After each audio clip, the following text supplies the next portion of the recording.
İsti havada isə uşaqlara bəzi güzəştlər edə bilərik. Məsələn, nəfəs boğacaq bir istidə uşaqların sərinlənmək üçün üst tutduqları fəvvarələrdə çinmələrini götürək. Onlar da isti ilə özlərinə məxsus mübarizə yolları tapıb da.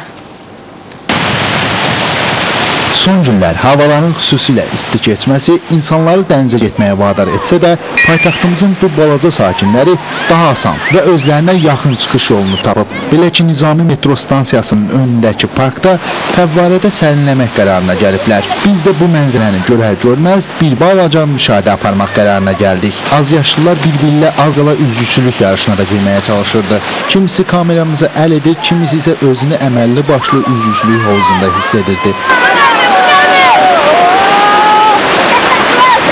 Maraqlısı budur ki, parkdan keçənlər də onları izləyirdi. Az sonra əlində 1 metr ağac olan dayı uşaqların kefinə soğan doğradı. Az yaşlılar isə bu istəklərindən əl çəkmədi.